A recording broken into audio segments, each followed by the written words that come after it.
Yes, sir.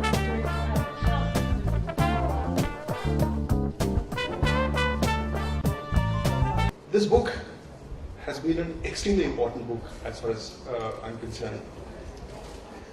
I say to my friends that, maybe in the next 20, 30 years, if I'm alive, I might write another 2, 3, 4, whatever.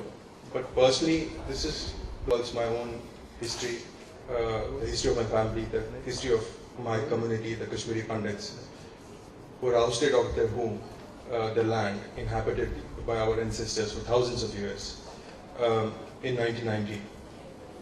And I'm looking at a Mumbai parallel of what happened to us 23 years ago, almost a quarter century ago. And the fresh memory that comes to my mind as far as Mumbai is concerned is 26/11 really. So in 1990, we've had our personal 26/11s, not for an hour, not for 2 days, for months altogether. I started writing this book, I was thinking of writing this book when I was in college, which was in 93, 96. But then my language was very raw, and I was not sure how I would traverse this really difficult patch. I think from 2000 onwards, I began again when I started working as a journalist. But I found it an extremely difficult book to write because, there are some episodes, painful episodes, my brother's death, my mother's illness, those initial painful years in exile in Jammu, in refugee camps and in one-room dwellings. But it's only after 2008, 2009 when I seriously began to pursue this book.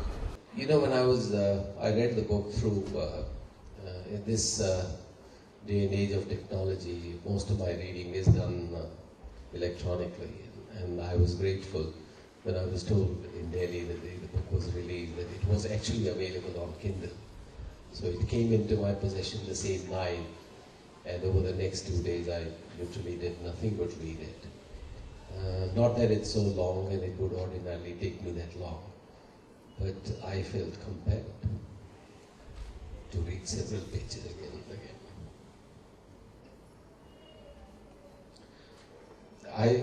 I don't want to go into any of the emotional parts because that can bring emotions that may not be warranted. But there is something I was also telling Rahul, which is immensely more tragic than the simple fact of people getting displaced or ethnic cleansing, call it what you will. Kashmiri Pandits have now, in a much smaller way, but had a unique culture. You don't find the equivalent of that culture anywhere in India or in the world. And as cultures go, it is kept by a certain section of the society. The society supports those people who are in scholarship. The society supports those people who are taking this tradition forward. And what has happened as a result of this exodus is that this culture is literally almost decripated. It's almost gone.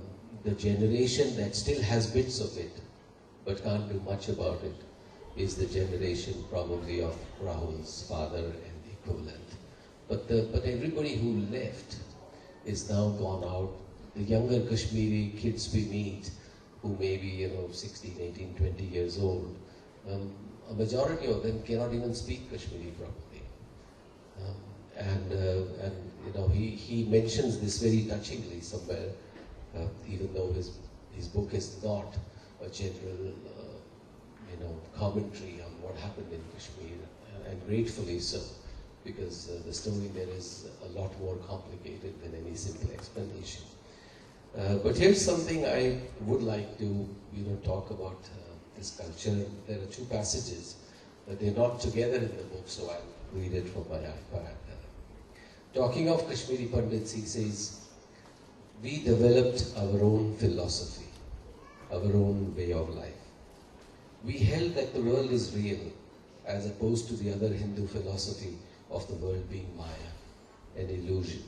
For us, everything in this world was a manifestation of this consciousness, We rejected the otherness of God. We evolved a way of life that was distinct from the bell-ringing, hymn-reciting, popular religion. We believed that the world was essentially a creative expression of Shiva, or consciousness. Thus, everyone could become Shiva, irrespective of caste or gender. Some time ago in September 2012, Rahul says, I met an old Pandit scholar in Srinagar who never left Kashmir. He was abducted by militants 3 times, but always returned unscathed.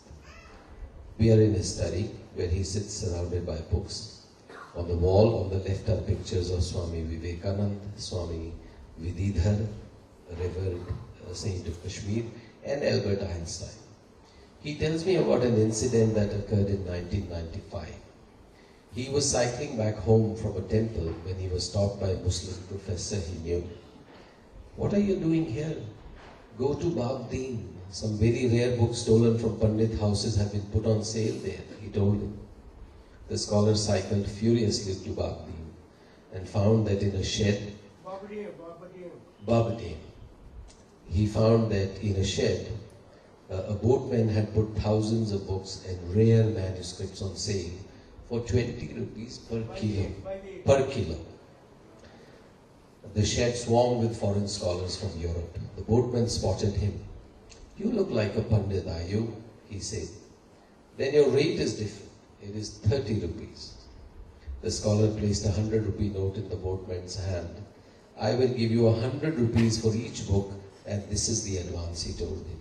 The scholar picked up whatever he could, including a 15th century Sanskrit commentary on the verses of Lal Ded and Maheshwarananda's Maha Ratha Manjari. There are a few things that I would like to say. First of all, I'd say that when I read the book, and I have reached 105 pages, I'm editing through the day and I'm trying to read the book at night. And the first thing that struck me is what Rahul said, that it looked like to me that this was my story. When I read about his mother, I was thinking of my mother, clearly. And when my brother became a little emotional and almost had tears in his eyes, I think he wasn't relating to Rahul Panditas' book as his mother and his family. I think he was thinking of his mother and what happened to us. My mother came here for the premiere of Parinda with a handbag, literally. We were poor then, as I'm now, except that I'm a rich poor man today. I'm a poor man who's rich. That time I was a poor man who was a poor man. I had no money. My mother flew in and then she could not go back. She lived with that handbag literally, and she kept telling my brother that in that almirah there is this and there is that. And then my brother was attacked with a sword, which Rahul doesn't know. And so then my family had to just run away, literally. Leaving the house, and our house then was occupied, as many people. I went to my house 7, 8 years later with almost 12 army people guarding me to look at my home. And then I did take my mother back there, and like we said, there's a documentary you guys can visit. It's called Journey Back Home. It's available, where my mother went home. And the thing I remember, the first thing my mother said when she went into our home was, I forgive, I forgive, I forgive. And that was our culture. The first thing was that as she was being anguished looking at her, ravaged home, she was constantly saying in Kashmiri, I forgive. And so that is the story, that is not just his story, but our story. Now, I also must say something that I've never said before anywhere, and I don't think anyone is aware of this, that when we talk of that the tragedy has struck both communities, and when we talk of the young Kashmiri kids who don't even know what happened, let me tell you that whenever I go to Kashmir, there are hospitals. For instance, there's one in Manasval, where I have sent ECG machines, and I have sent whatever those sound machines, And it's only Muslims who live in those villages. And the only reason I'm saying that, I would never say this, the only reason I'm saying is, this is our culture. I am not saying that those are the people who hit my brother.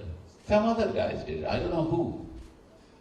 I think it's time for all Kashmiris, Muslims and us Pandits. We are Punjabis, by the way, so we are not even Pandits. So all of us together to look at that this tragedy that happened is not just our tragedy. It's also their tragedy. It is everybody's tragedy. And it's very, very tragic that even today, not a single politician over years has actually got up and said there's been a problem here.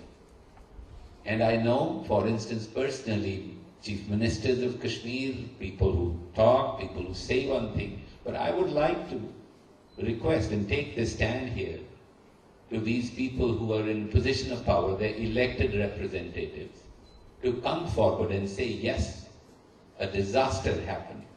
A culture was ruined. 3.5 lakh people were brutalized and they had to leave. And they couldn't go back, their homes were lost. You see, you read this book and you will know what happened to these people. Has anybody taken a stand and said, this, what happened was wrong, and maybe this is the way forward?